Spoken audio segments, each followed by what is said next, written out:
Beaucoup de personnes croient que la médiumnité se résume au fait de voir des esprits, d'entendre des voix ou de ressentir des présences.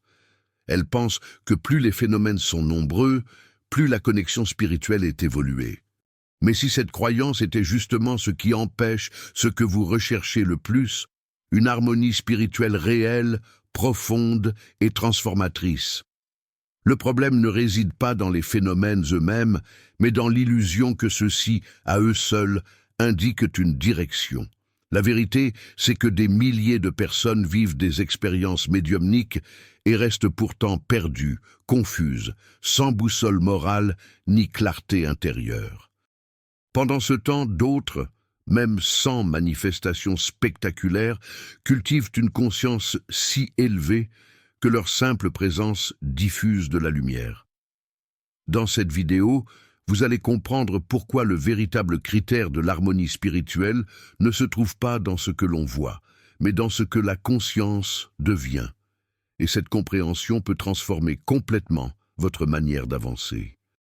Toujours, l'humanité se trouve confrontée à des événements qui défient la logique, la science et même la foi.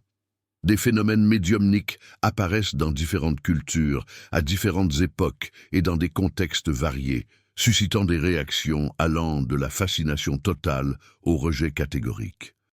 Et c'est précisément dans cette zone d'incertitude que la confusion s'installe. Certains exigent des preuves irréfutables, d'autres préfèrent tout ignorer. Et il y a aussi ceux qui transforment chaque événement inexpliqué en vérité absolue, sans aucun critère de discernement spirituel. Le problème, c'est que tant que le débat tourne autour du phénomène lui-même, est-il réel? Est-ce une fraude? Est-ce d'ordre psychologique? On perd de vue quelque chose de bien plus essentiel, la direction que cette expérience indique. Car au fond, toute manifestation médiumnique devrait être une invitation à la croissance intérieure, à l'éducation de la conscience, et non un spectacle ou une démonstration de pouvoir. Mais combien voient réellement les choses ainsi? Combien, après avoir vécu quelque chose d'inexplicable, s'arrêtent pour se demander « Qu'est-ce que cela exige de moi en termes de cohérence spirituelle ?» Il y a quelque chose de particulier dans l'histoire de la spiritualité. Alors que les phénomènes suscitent la controverse, l'exemple traverse les siècles sans être contesté. On peut douter de l'authenticité d'une matérialisation, se demander si une psychophonie vient vraiment d'un esprit élevé ou si une vision relève du réel ou de l'imagination. Mais lorsqu'une personne vit avec un amour sincère, pratique le service désintéressé, reste cohérente entre ce qu'elle dit et ce qu'elle fait, et cultive une humilité authentique, cela, personne ne peut le nier. La grandeur morale parle un langage qui n'a pas besoin de traduction. C'est précisément pour cette raison que l'exemple devient le critère incontestable de la véritable harmonie spirituelle. Il ne dépend pas d'interprétation, n'a pas besoin d'être défendu et n'exige que vous croyiez en une seule chose, ce que vous voyez, une vie transformée. Et cette transformation silencieuse porte une autorité qu'aucun phénomène, aussi impressionnant soit-il, ne peut fabriquer. Celui qui s'éduque réellement de l'intérieur n'a rien à prouver. Sa simple présence devient déjà un enseignement. Les phénomènes médiumniques impressionnent, fascinent et éveillent une curiosité immédiate. Voir, entendre, ressentir quelque chose qui dépasse les limites de la matière, capte l'attention sur le champ. Il est presque impossible d'y rester indifférent. Mais voici le point essentiel. Impressionner n'est pas orienter.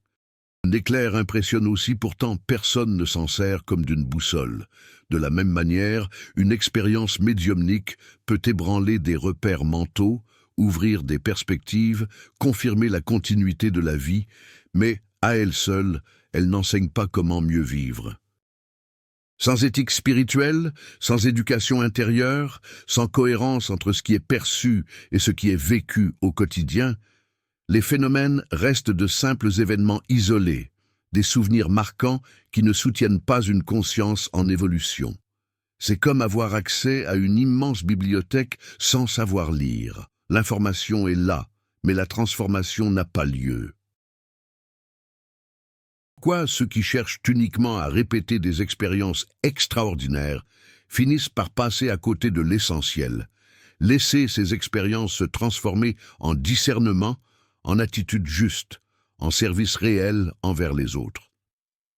La doctrine spirit adopte une position intéressante face aux phénomènes médiumniques. Elle les étudie, les analyse et les utilise comme des outils de conviction concernant l'immortalité de l'âme et la continuité de la vie. En même temps, elle affirme clairement qu'ils ne sont ni le but ultime, ni le critère décisif de l'élévation spirituelle.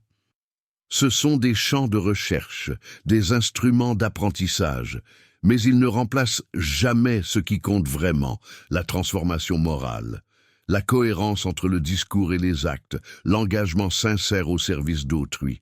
Cette posture révèle une foi lucide et mûre qui ne se laisse pas séduire uniquement par l'extraordinaire. Le véritable critère devient alors autre chose.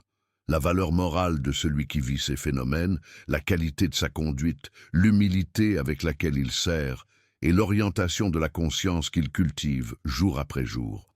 Car une médiumnité voyante ne sert à rien si la vie reste marquée par l'orgueil, l'incohérence ou l'égoïsme. Le phénomène peut ouvrir la porte, mais c'est l'exemple qui la maintient ouverte. Cherche seulement des phénomènes, vit sur des montagnes russes émotionnelles, tantôt émerveillée par une expérience marquante, tantôt complètement perdue lorsqu'elle ne se reproduit pas. C'est un parcours instable, dépendant de signes extérieurs, de confirmations qui viennent de l'extérieur vers l'intérieur.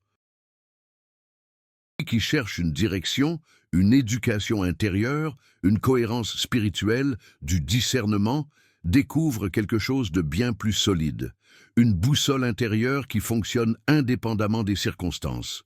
Et c'est cette stabilité qui soutient réellement une conscience en évolution. Car au fond, la véritable justesse spirituelle ne se mesure pas à ce que l'on voit, mais à ce que la conscience devient. Elle ne se trouve pas dans la quantité de manifestations vécues, mais dans la qualité de la vie que l'on construit à partir d'elle. Il ne s'agit pas de prouver quoi que ce soit à qui que ce soit, mais d'être, de manière naturelle et constante, quelqu'un qui reflète la lumière, le service et l'humilité. Et lorsque cela arrive, le phénomène cesse d'être essentiel, parce que vous devenez vous-même la plus grande preuve d'une harmonie spirituelle authentique.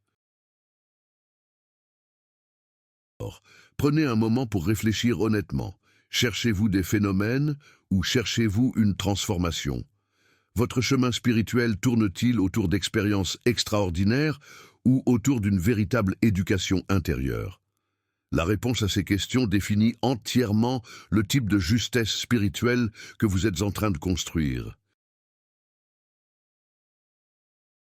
Et si vous réalisez que vous avez accordé plus de valeur au spectacle qu'à l'essence, sachez que c'est déjà le premier pas vers un changement profond.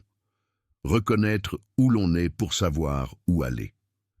La bonne nouvelle, c'est que la cohérence spirituelle, le discernement, l'éthique et le service sont accessibles à tous, indépendamment de toute manifestation médiumnique.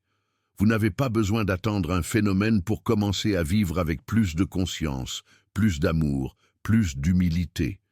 La véritable médiumnité commence lorsque vous permettez à toute votre vie de devenir un canal de lumière. Et cela dépend exclusivement de vous. Si cette vidéo a résonné en vous, abonnez-vous à la chaîne, activez les notifications et continuez à suivre les prochains contenus. Avançons ensemble sur ce chemin d'un éveil réel.